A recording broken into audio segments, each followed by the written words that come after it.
Hello everyone, how's it going? This is going to be the video review for MP36 Megatron KO, and I'm really stoked to do this review. I wanted this figure for a really long time, and I was finally able to get him for around $60. So yeah, that is not something I could pass up. I've wanted a Masterpice Megatron for an extremely long time, and I am super stoked to finally have one, especially for the price I paid. I mean, I'd much rather pay that than over $200, close to $300 for one. So anyway, this is the front of the box. Right away, you can tell that the print quality is lower, so that gives away that it's a KO, which again, as I've said in all my other reviews about KOs, that doesn't bother me. The front of the box, we'll do side of the box, back of the box, side of the box, bottom, and top. So that's it for the box. So what I'm going to do real quick is pause. We're going to reposition the camera. I'll cover the figure itself. Alright guys, obviously here we have Megatron out of the box and in his robot mode. Now before I get started on this is not meant to be a comprehensive review of the toy. I'm not going to show all his articulation and all his accessories, otherwise we'd be here for quite a while. He comes with all of the same accessories that the standard MP36 comes with. Since this is KO, he comes with everything. I think the only extra thing he comes with is batteries pre-installed, which I don't think the MP36 has. I don't know for a fact if that's true or not, but so that's kind of a bonus. But other than that, all of the accessories are identical. We're just going to be talking about whether this KO is suitable in your collection. Anyway, I'll show off real quick the print quality of the trading card, because that's something that people care about, and in my opinion, looks absolutely fantastic. So there you go. There's that. And now, one note on this figure. I tried to transform it to show off the alt mode for the review. And there was... The reason I'm not starting off in his alt mode is I'm not going to transform this figure. And the reason for that is when I got, I don't know, several steps in the transformation. I don't remember exactly what pieces they were. They were in his upper body somewhere. And I didn't want to force the pieces too much, because I felt if I did, I might break them. So I decided to abort and just put him back to robot. Because, yeah, it's cool that he has a gun mode, but I will literally never display this guy in gun mode, so I don't care.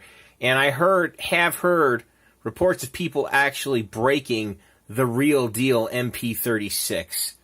So I don't think it's endemic just to the fact that this is a KO. I think the mold is just honestly difficult to transform and has some reliability issues. I think that just, has more to do with the mold than the quality of the KO. Because I think, honestly, the quality of the KO is pretty high. He's got die-cast feet just like the real figure. The plastic feels really good. Very competently made, really. There are a few differences, as other folks have noted. I'll go ahead and bring his noggin in here close to the camera. His unibrow is not painted like it is on the real Takara Tomy. You can see sprue marks here on his arms that aren't on the real one. But other than that, he's pretty much a perfect representation. Perfect duplicate of MP36. The joints all feel, nice and tight ratcheting joints. High quality. The plastic's high quality. The paint feels and looks good. I mean, this is an absolutely phenomenal KO. Everything works exactly the same as the standard figure, So any Now, one thing I don't like is these joints are a little weak, and you have to be careful posing his legs because he can just splay out, you know, and that is an issue for him. But overall, he's great.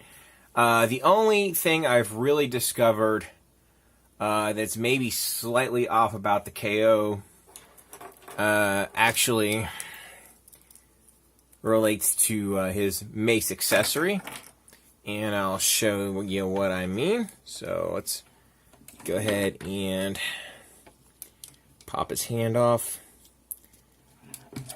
There we go. Well, guys, I hereby withdraw my earlier statement about the mace weapon. Apparently, I'm just a dullard. I could never get this fully into... Basically, anytime I would get this in, I would maybe get it 3/4 of the way in, and it wouldn't basically go flush. And, of course, now it's flush. So, never mind. Apparently, this is perfect as well. So, anyway, yeah. So, not much else to go over except, really, the quality of the figure. Like I said, I'll show you just... Yeah, get that mace out of here. There we go. Just so you can really see just how well this KO is done. And of course he's a mess in the back, but so is the official one. And I have to say, this KO is absolutely fantastic. You know, absolutely wonderful. And I can't think of a single reason not to get this KO. I guess the closest, the best I could do on that is if you really want to transform this figure back and forth a lot, maybe don't get the KO. But I don't think many people are going to be transforming this figure all that much because it's just not really fun to transform. It's a giant pain in the ass.